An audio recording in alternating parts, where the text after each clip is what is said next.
Thank you all for staying into the afternoon.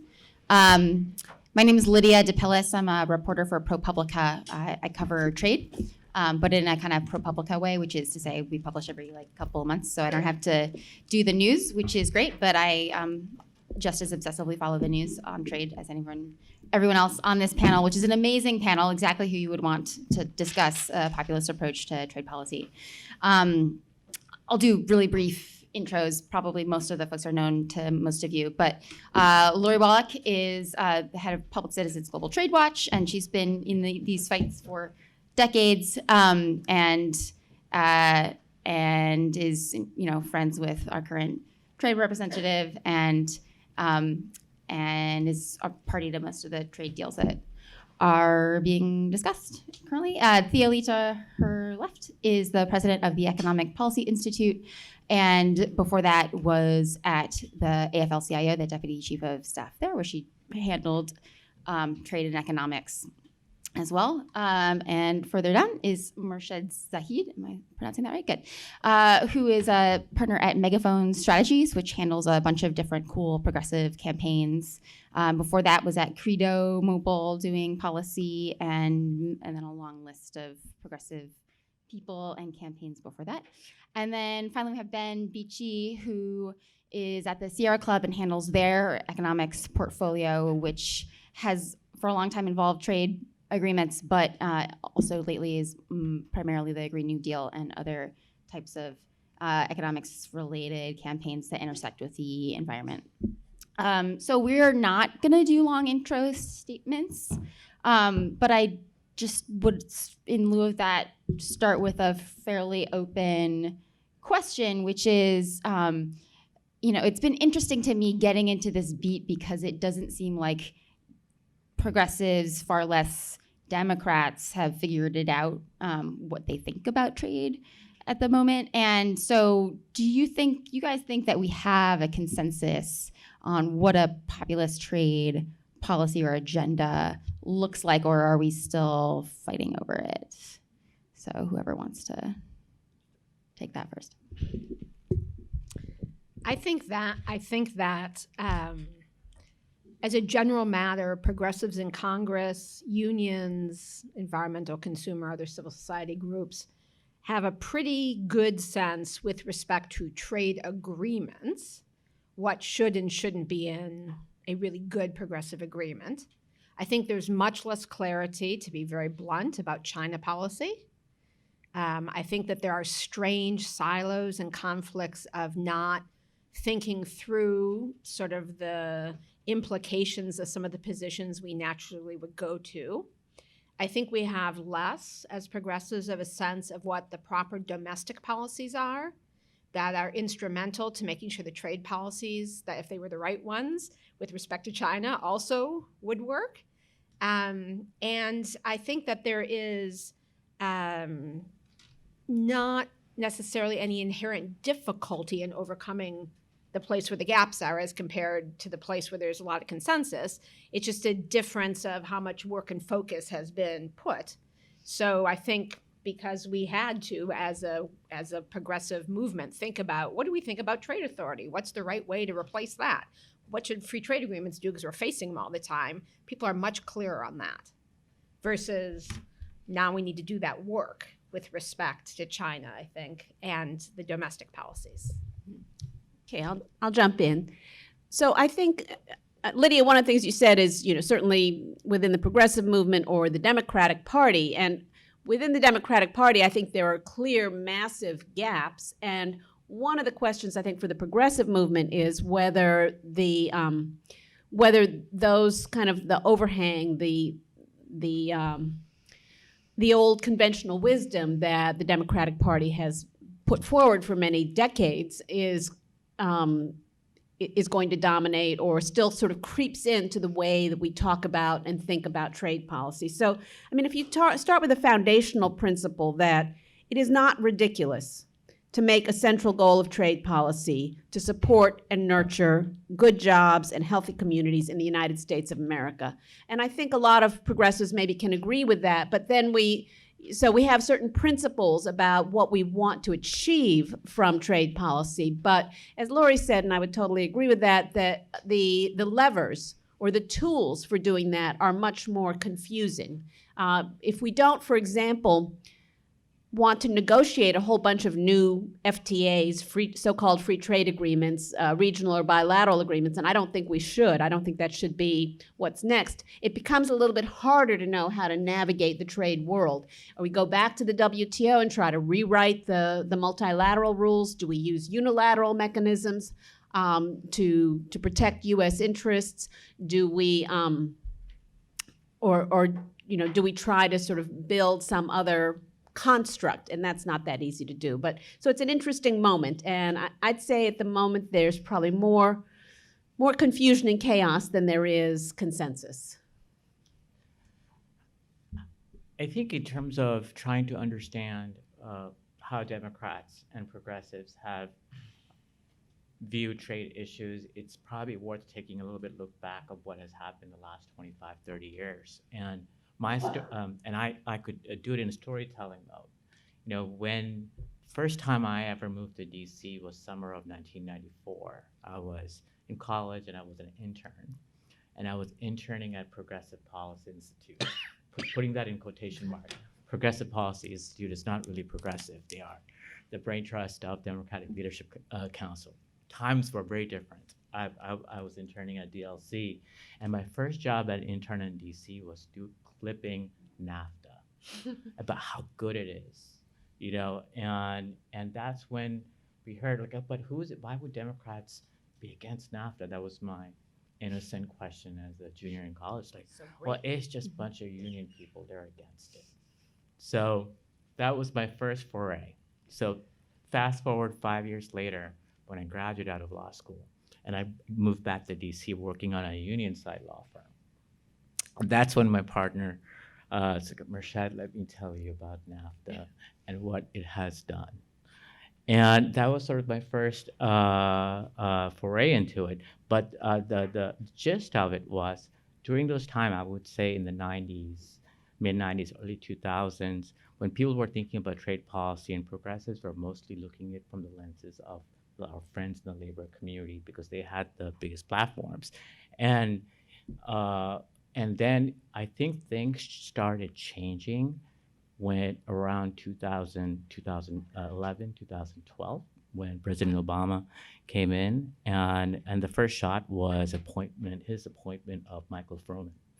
And there was this one senator from Massachusetts. She made a big stink about it, huge stink about it, reached out to all progressive networks leaders. It's like, you guys gotta think about this. It's not just a labor thing. It covers everything. This is the guy that is making sure that all TPP related, which is NAFTA on steroids, are being discussed in dark rooms, or not dark rooms, but rooms where a public don't have access to, but only filled with lobbyists. In penthouse rooms. In penthouse rooms, right? And that's what she just got us fired up in a very Warren-esque way that you see on Daily Show. And then she said, this is not just about labor. This is about pharma. This is about environment. This is existential, and and corruption underlines it all. That was the first salvo, and she made it big. And sure enough, she was the loudest person to speak up against it. And then a few months later, one of the first things Froman did was to push Europeans to really loosen their regulations so they can sell tar sands. So this is where I think she made TPP issue hot. She talked about ISDS, as a concept that discussed beyond law school classrooms, and it became the defining issue of 2015-2016 campaign.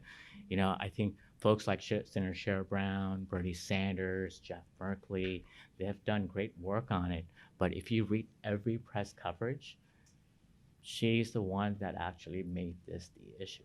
And that's where, fast forward a few years later, Trump has sort of, in his faux populist mode, is trying to show that he is trying to launching a new version of NAFTA or whatnot. But I think a lot of Democrats and progressives are still going through a journey and figuring out what this all it is. That's a useful historical narrative Yeah. to remind us all, like, the evolution that the party has gone through Yeah. on trade. Right. Ben, do you want to jump in? Yeah. So I agree that there are some real gaps, and that we're on this journey, and the journey is not necessarily always linear. I would say, from my experience of this history, gaps like China, as Lori raised, and yet I think there is, like, at least general agreement on some very high level principles, as has been mentioned. I think that broadly speaking, we understand, populists understands, progressives understand, and I think broadly the Democratic Party understands that our frame that is to counter Trump's frame is that Trump says that trade deals are the U.S. versus the rest of the world. It's the U.S. versus Mexico, right? And we know that trade deals are the corporations versus the rest of us. And I think that has been more or less cemented. And when we get down 1 degree more specific, we start losing some people. But I think, broadly speaking, the groups, the base organizations that have been working on trade deals for a long number of years can generally agree on what has been the problem, because this is not exactly a hypothetical concern, like you said, Merced, like we've got 26 years of history with NAFTA, and thus what we are actually pushing for in the future. I'd offer a quick taxonomy of ways that trade deals to date have really undercut progressive and populist goals. I think the precept here, the thesis, is that trade policy, just like, should reinforce our domestic policies. I think it's a kind of a version of what you just said, Thea, of like, if in the United States we're pushing for domestic policies that create good jobs, ensure climate action, protect public health, we cannot simultaneously pursue trade policies that do exactly the opposite.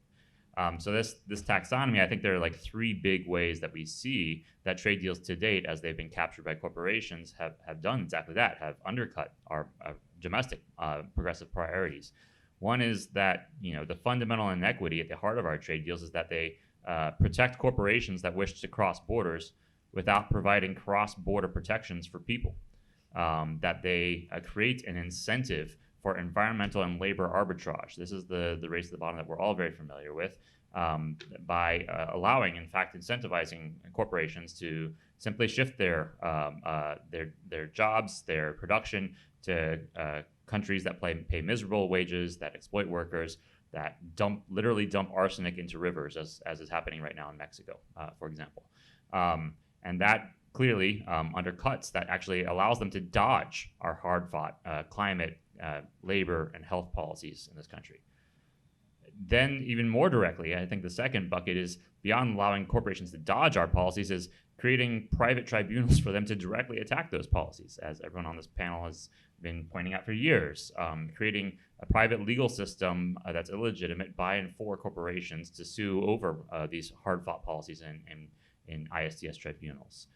And the third is to really undercut our progressive priorities, but by actually trading goods that we no longer think are that good. If we're simultaneously trying to pursue public health by ramping down tobacco addiction in this country, we can't be passing trade deals that do exactly the opposite, that encourage more production and trade in tobacco. As we're tackling the climate crisis, we can't be encouraging more extraction of tar sands oil and fracked gas, and yet that's what our trade deals to date have done. And so I'd say those are 3 big buckets where trade deals today captured by corporations have really undercut populist priorities. And the platform going forward is to reverse each of those. We could reinforce our domestic policy priorities by ensuring that there is a floor of protection for workers, the environment, and health across borders, so that if you want to cross a border, it's just like if you cross the border between Virginia and Maryland. You're not going to be able to hire child labor on one side of those borders. You're not going to be able to dump arsenic into the river on one side of those borders. There is a floor of protection on both sides. If there are no private tribunals, you get to use your domestic courts if you want to challenge a policy, just like everyone else. And instead of undercutting our domestic policy priorities by trading more goods that are not good, we actually offer incentives to invest in the clean energy economy we're all trying to build. So I think there are some clear paths forward. I think those are at this table broadly share those, and those in the broad trade movement broadly share those. I think the Democratic Party is having a bit of an identity crisis right now and trying to grapple with that. Can I just add one thing to the timeline? Because what Merched said made me think about this. There's also a generational issue, because there was a whole round of really intense, focused, progressive battle within the party, but also the grassroots, and I think the public knew more in the 90s. It started with NAFTA, but then the fight on the multilateral agreement on investments, which had a huge grassroots component. Everyone and their mother who had some political inkling knew something about those like corporate tribunals through that fight. And then the WTO Seattle lead up had people understand it was the environment, it was access to medicines, it was food safety. And then there was sort of a generation for whom the TPP fight was just from scratch, learning again, oh my goodness, it's not really about trade, it's about these other things. And I think part of the gap you see with what I think is a Democratic Party identity crisis is you have in the senior level of, say, Congress, the people who started out in that holy shit, MAI, NAFTA, WTO, corporate attack via trade agreement that's not really about trade. And then you have sort of a generation through the TPP now more aware, but I think less focused on sort of the broad corporate power exercise through trade agreements as compared to having anything to do with trade. And then through that, you have a stream of people who were the Reagan Democrats, who then were the Perot people, who are the non-racist motivated Trump swing voters, which is to say there's a branch that, you know, was the militia, not the Perot people, and that is now the white supremacists, and that's the reason they like Trump, because they see him as that, and he is that, as compared to the economic string of it, where the progressive populist and another strain of populist that's not right-wing fascistic populist, that middle is, I think, where people are trying to figure out politically how to recapture that. Mm-hmm. And the Democrats are struggling given Trump has falsely occupied a lot of the space. Yeah, the good taxonomy of how people think about trade. And I also think that if you ask like your average millennial, what do you think about trade policy, they would be massively confused because they're a progressive millennial because they see Trump doing tariffs and they're like, I hate Trump. Trump does tariffs, therefore I must hate tariffs. But it's much more complicated if you've been dealing with this for a long time. So I do want to just acknowledge like this massive scrambling that has happened in the last couple of years, because we now have a situation where Bob Lighthizer,'s USTR has achieved many of the things that progressives begged the Obama administration to do for years. Like the ISDS is massively constrained in the USMCA. There are no protections for biologic drugs when the TPP wouldn't have passed without 12 years, right? So, and Republicans just rolled over when they yelled and screamed and not let anything like that pass their doors before. So, has the Republican Party really changed on this issue? Can they be allies on some of the things that progressives and populists care about? Or is it all going to go back to Republicans insisting on a business-friendly agenda when a Democrat is back in the White House and they have no incentive to make them look good? I think that's a great question, Lydia. And what Trump has done is basically busted wide open a lot of the elite consensus around trade of both the Democrats and the Republicans for a couple of generations. And I don't think you can actually put all those, I don't think Humpty Dumpty can put that egg back together again and just go back to where it was, because Trump proved that we were right about a lot of the things that we said. And, you know, I hate Trump as much as anybody, but you know, we, and I say we, sort of the broad, you know, global justice movement, labor, environment, consumer folks, people who cared about democracy, all those issues that we'd raised. And we were fighting for so many years with both Democrats and Republicans, and certainly in terms of administrations.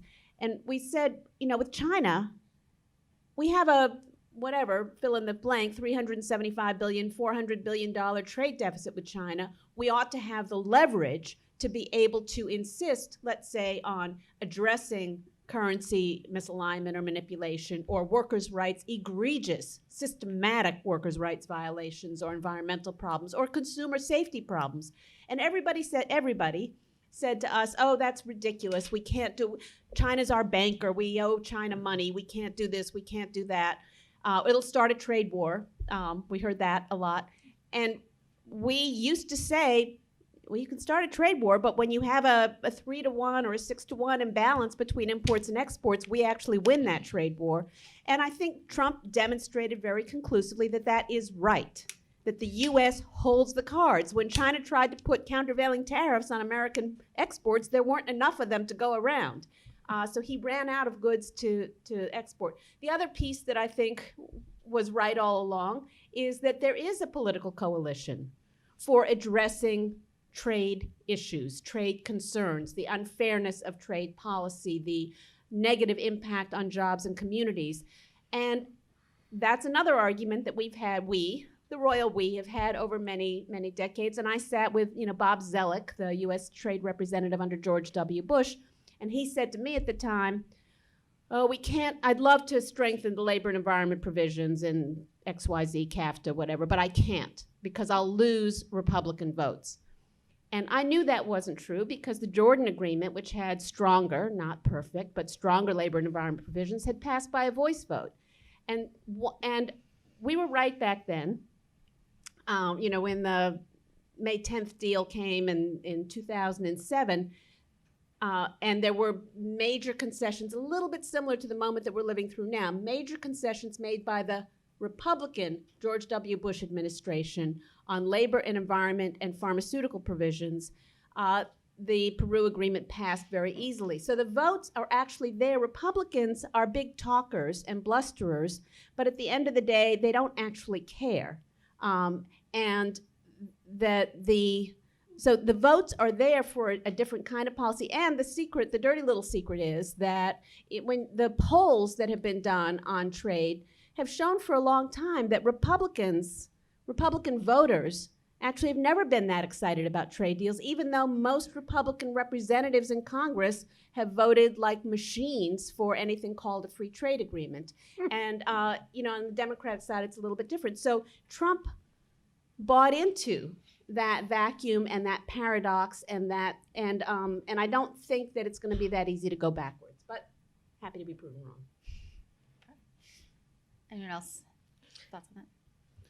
I think that for all of the different opinions you can have on the merits of the new NAFTA agreement, maybe the best thing about it is it proved you can pass an agreement that doesn't have the extreme IP meds provisions, that has stronger, a lot of space for improvement, labor and environmental standards, that does things like, with all the gaps and flaws and curlicues, stop goods on the border for violations of labor rights. So, it's a crack in that door. That doesn't have the ISDS provisions that all the past agreements do, but has, a sliver of it.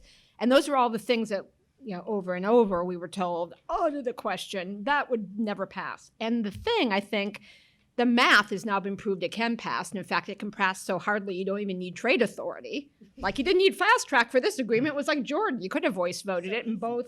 Once you actually, but also, even given we see the advisors of certain Democratic presidential candidates who make people like me want to retire and become a vegan chef on an island someplace because it's the same old, please God, let me go back to the old horrible corporate, my clients thing.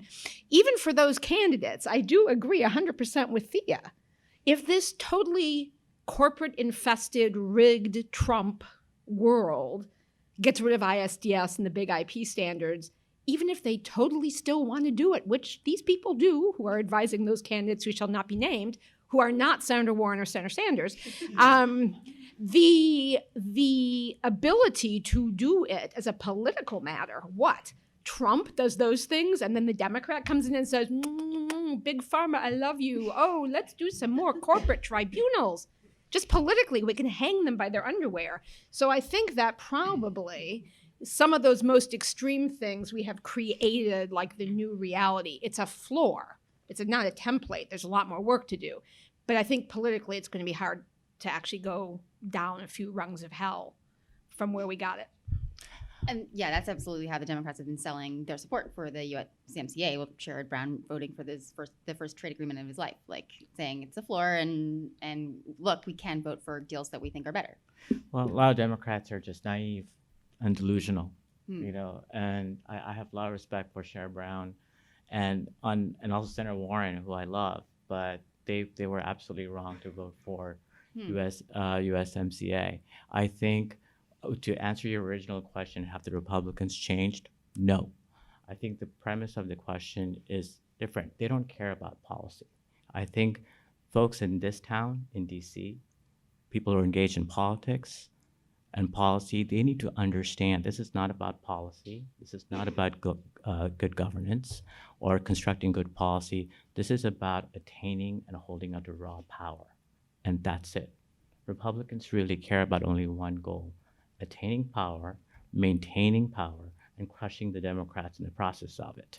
I can tell you, if you want to game out the scenarios, if in 2020, 2021, if there's a President Warren or President Sanders, they will turn back on everything that they have done in this 2-3 years. But then if in 2024, if there is President Marco Rubio or President Cruz, then they will go back to whatever it takes to hold on to power. This is not about policy on the part of Republicans. It's only about one thing: winning politics, winning the political arguments, and whatever it takes to get reelected. And that's it. I mean, isn't that democracy? It is democracy, but I think at this point, it has manifested in something else. I was just going to say that I think the scrambling that you're talking about, I think I am also not optimistic about the Humpty Dumpty being put back together in any full pieces. I think, nor necessarily given the deviations that we've talked about within the Democratic Party, is that Ben, I think our sound guys would tell you to speak into the mic. Sorry, Yeah. microphones. I think that the scrambling has opened paths for alignment on certain areas and some very clear paths of divergence on others. And so ISDS, I remember back when I was working with Lori, co-writing an op-ed with the Cato Institute against ISDS. That's the only, probably of my life, co-written op-ed with the Cato Institute. And I think so. There are some. Even then, there were some glimmers of maybe there's some openings. And I think between the libertarians and some of the nationalists and the Freedom Caucus, et cetera, that you could see a scrambling that actually produces alignment on something like ISDS. I just have to say, on climate, we see exactly the opposite. Little surprised to, I think, anyone in the room, this trade deal was an abject climate failure, really, any way you slice it.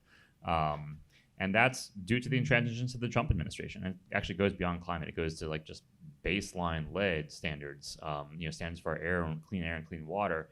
It's an administration that is proactively trying to roll us back on our bedrock environmental protections on domestic front on an almost daily basis.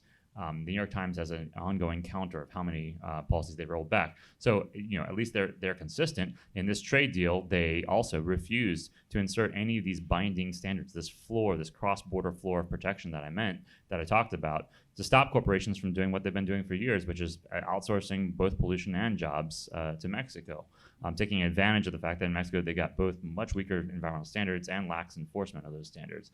And so that is something that the Republicans clearly have an allergy to climate reality.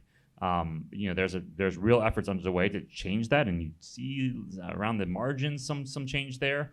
But we can't have trade deals that fail to even mention climate change, allow corporations to just shift their climate pollution from one country to another in a global game of climate whack-a-mole. We can't have trade deals that have new, novel handouts for tar sands oil. We've got 10 years left, according to the IPCC reports, to avoid climate catastrophe, to turn the corner on this thing. And we're locking ourselves into pro-tar sands oil, climate-denying trade deals that could last for another 26 years. That is a very real divergence. And I don't know the answer for that because many Democrats agreed, even those who voted yes for it, that was a big failing of this. And a number of leading Democrats who voted no pointed that out as a top reason: Senator Schumer, Senator Sanders, and others. And so I just don't see much budging so far on the Republican side on that one. God willing, we'll have a religious conversion or just a conversion to the basis of science and reality, and that will allow us to move forward on that front as well as ISDS going forward. So, yeah, you're right. That's the main reason why the Democrats who voted against USMCA gave for doing so. So I kind of want to ask, like, what should a Democratic populist president do to rectify trade policy things in this like smartest, fastest way? But there's an argument that I've seen emerging on the left, which is that trade agreements and trade policy don't matter actually that much, and that for making differences in people's lives, it's more about domestic regulation and taxation and redistribution, because like you can't, it's like globalization is this sort of like inexorable thing that's really hard to contain, and a lot of the downward slope we saw in manufacturing employment would have happened anyway because of technology, outsourcing, et cetera. So do you guys think there's merit to that? And if so, what would how to deal with trade issues? I think that's a really important question, and I think it's where a lot of the tension is going to come from, maybe as we get further into the 2020 election.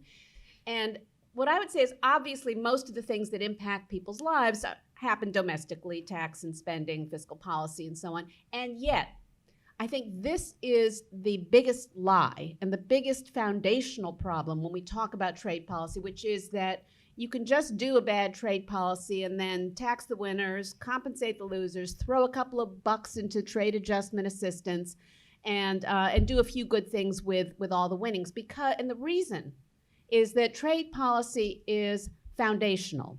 It sets the terms of competition in the domestic market. And Ben pointed out before, I think Ben's first answer was exactly that every single thing you try to do that is progressive and good in the domestic economy, whether it is regulating emissions or protecting workers' rights or minimum wage or even consumer safety, can be undone by the wrong kind of trade policy, in the sense that the arbitrage, the temptation for companies to avoid whatever higher standards you've put in place domestically and go somewhere else to country X and undermine it, that makes whoever's left at home, the suckers who are left at home, including American workers and communities, unviable. It's not competitive anymore. You can't really exist. And you can, maybe if you're like, independently wealthy and you want to just subsidize your business forever. Most people don't want to do that. So I think it's just really important, and there's two issues. One is, as I said, the terms of competition. The other is that when you allow multinational corporations to sever their ties to the domestic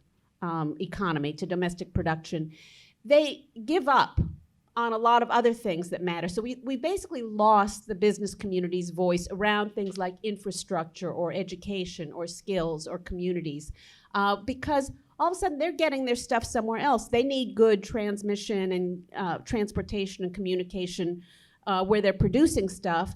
They don't care that much because they're living on the fumes of the American consumer economy, and they're hoping that somebody else will pay workers a decent wage. But I think this goes back to one of the arguments that's been made over the years, where I think who has it said that with the World Trade Organization we are writing the Constitution for a global economy.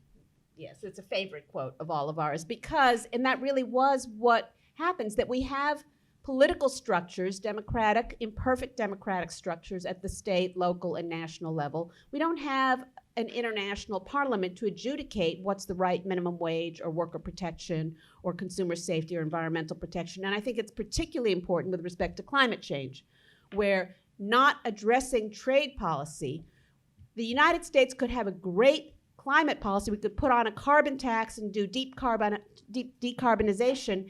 And if we didn't address trade policy at the same time, what would happen is a lot of production would move from the United States to someplace else that hadn't taken those measures, and you would end up moving production from a relatively clean place to a relatively dirty place and actually increasing global emissions. So almost everything that we want to achieve, we do need to take into account what the global rules are. And so, in terms of what a progressive Democrat or progressive candidate would do around trade policy, I think we have to first, reestablish the principle that trade policy matters. You can't just wreck everything and then throw a tax on it and hope to fix it. That you have wrecked the building. And there are a lot of tools, including unilateral trade actions, enforcement actions, capacity building. And I think I heard a term today from a business friend about disruptive leadership in terms of the global economy and multilateral rules, where the U.S. has actually played that role in the past and maybe could play it again. Now that the WTO is kind of in a shambles, the question is, could the U.S. with progressive leadership play a role in rebuilding a different kind of consensus for multilateral rules? This is clearly a setup for Thea. I do want to leave time for some questions from the audience. So unless there's burning points that need to be made on the stuff. Yeah.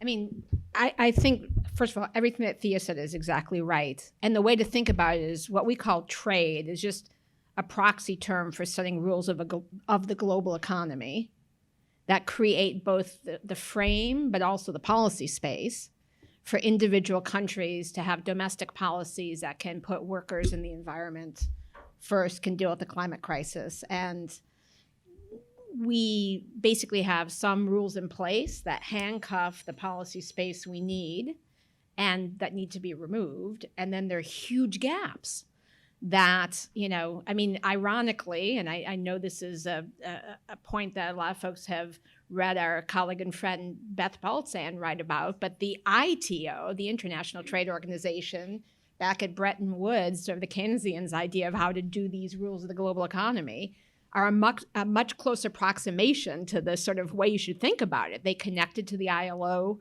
conventions. They focused on monopoly and competition, antitrust, the currency, which is obviously a huge factor in our chronic trade deficit.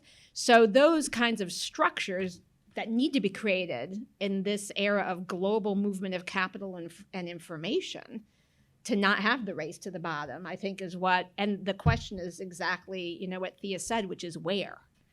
You try and make the model, if you can make progress on the model regionally, great, but ultimately you end up with that same race to the bottom if you don't have some global structure.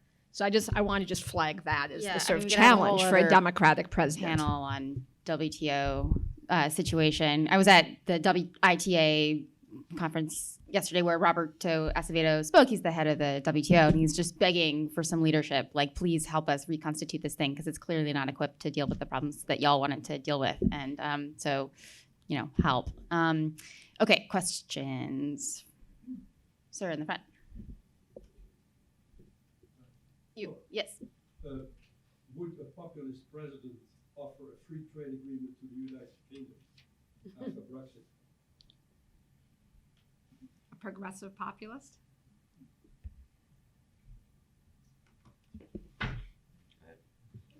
Well, I think that the model of bilateral and regional free trade agreements or trade agreements is not really a great way to go. It's piecemeal by its nature, and Trump's idea that we have more power in a one-on-one trade discussion is true, but I actually think that the spaghetti bowl of trade deals, and when we look at it, and we look at either the UK or even the European Union, the gains from trade in the textbook sense of the efficiency gains from lowering tariffs are actually so small you can barely measure them because tariffs are already low. I mean, I think we need different kinds of dialogue across the Atlantic around lifting labor standards and workers' rights, around maybe some regulatory coherence that wasn't driven by corporations, around other kinds of cooperation. So I think there's a lot of conversations that need to happen across the Atlantic, but I'm not sure a trade agreement is the right vehicle for those. I would also add that an ideal democratic president, when entering into any trade agreements or multilateral agreements, would be considering to make sure that she or he uses all the power of her office to extract the other party is taking care of workers' rights issues, to make sure the trade rights does not include giveaway to big pharma, to make sure that she's using the power of her presidency to make so that UK is also facing all climate change related issues. So it's really important to have a president who is paying attention to every single details, understand the power of our executive branch, and is not beholden to huge donors from wine caves. Yeah, there's been, and Senator Warren has this proposal that would be basically a border tax for climate carbon stuff, which is a trade policy. But it's pretty unilateral and. Yeah. I would just add that I think it depends a little bit on who's in charge in the UK. And if it's an administration or in the UK, a government in the UK that would is actively seeking post-Brexit to scale back regulations. Our opponents definitely, to answer your earlier question, Lydia, they don't see any space between domestic policy and trade policy. They get this. They get that trade policy is domestic policy. That's why they captured it decades ago. And if there's a UK-US deal under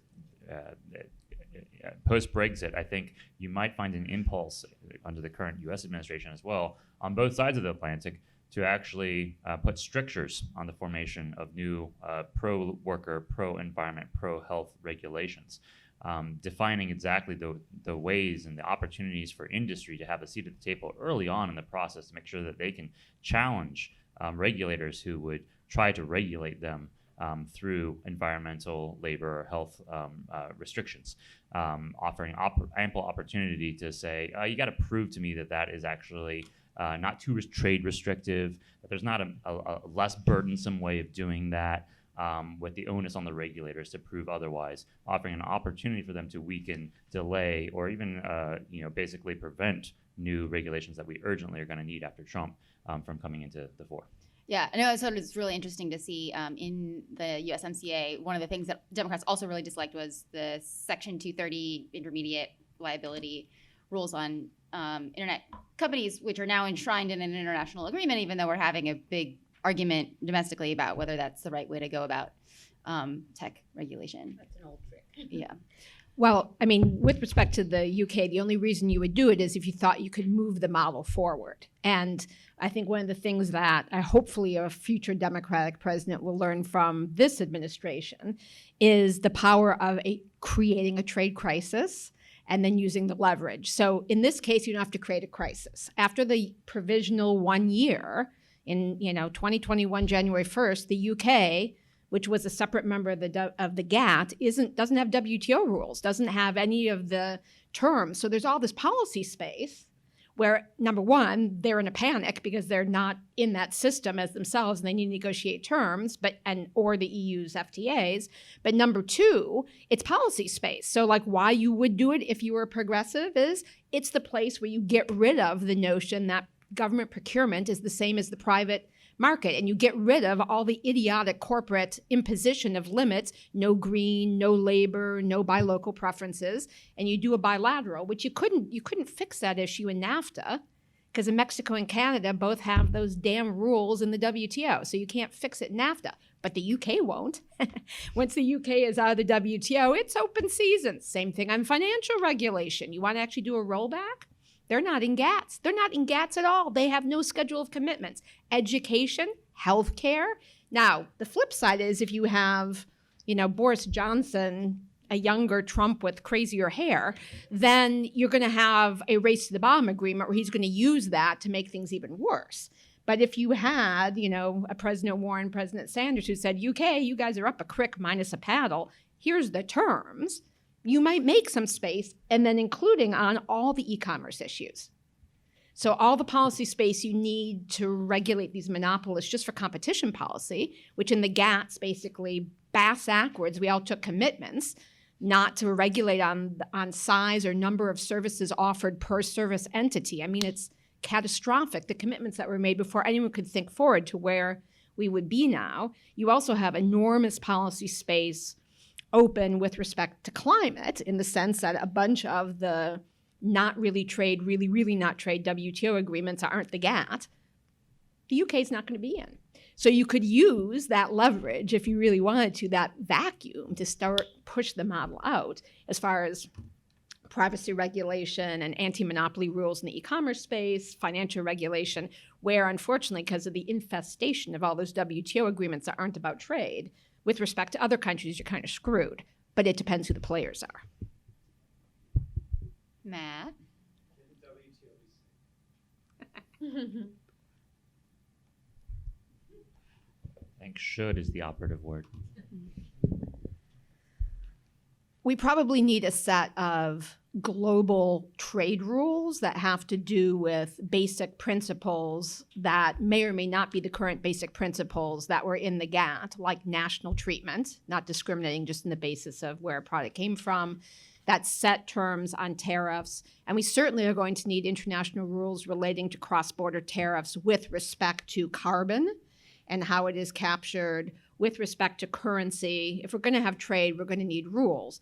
And the question is rules by whom, for whom, and to what service. On the other hand, there are a lot of things in WTO that just have to go. And there are whole chunks of agreements that WTO enforces that just have nothing to do with trade, have no legitimacy. And then the structural question becomes, how do you make any of those changes? And again, the lesson I've picked up watching this administration is they created the crisis at WTO by cutting off the appointment of the appellate tribunalists. And they have, as a result, enormous, number one, they have basically put out an immediate fire in the sense that that's the end of any more of the outrageous rulings, like against the U.S. CAFE standards and Endangered Species Act, against India's ban on patenting of life forms and medicines. Like the operation's out of business for a while. But then what's the price for getting back in? And so for getting back into gear, and the advice I would give to a Democratic president basically is, all right, we'll agree to have some kind of enforceability. Start again. Here are the rules changes. Because, I'll tell you one thing. I think the Republicans do care. They don't care about the policy. They care about their funders. And their funders, the business guys, as it turns out, are much less allergic to labor standards or in love with ISDS. What they want is stability. So if you create the threat of the whole damn thing's going down the toilet, i.e. the WTO's, there's not going to be any global rules that are enforceable, or NAFTA's going out, then a lot of things that before were unimaginable become much more appealing. I think we're going to have arguments after the thing because I think we have to wrap up because we have another panel to get to. And this has been amazing, and we could go on forever.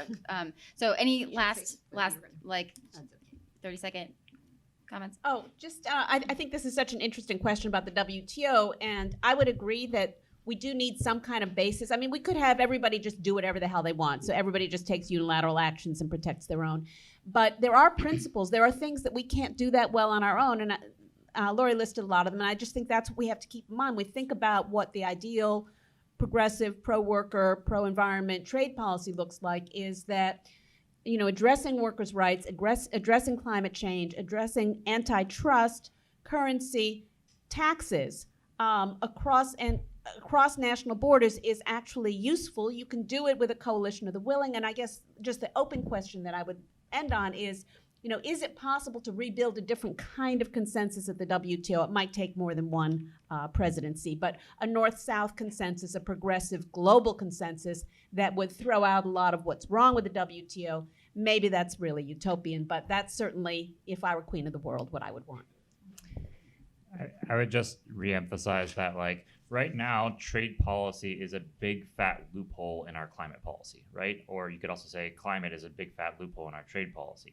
The United States right now is the world's largest outsourcer of climate pollution by far. A report just came out showing that we are more than twice as bad as China. 1/2 of the industrial emissions that are embedded in every good that we consume in the United States comes from outside the United States. Because corporations have been doing exactly the same thing that they've been doing with air and water pollution and just transferring that shit from one country to another, like I said, in this game of whack-a-mole. And the atmosphere clearly doesn't care whether the emissions came from Michigan or Michoacan. It still contributes to climate change. So till we get this right, till we align trade policy and climate policy, we are not actually going to be fully tackling the climate crisis. I don't think the WTO, as it currently stands, of course, is the body for that. At the WTO, the U.S. has successfully challenged clean energy local jobs in India, and India has successfully challenged clean energy local jobs here in the United States. if we had in an alternate universe, and one that we are hopefully moving towards, we could potentially have a multilateral framework that does address this big fat loophole. But I would say the real juice right now is on the domestic front to recognize, and I don't think that there's a full recognition even among populists, that we have to align trade policy with climate policy, or both are going to fail us. Okay, wonderful. Thank you so much. This was awesome. You know, 6 every year.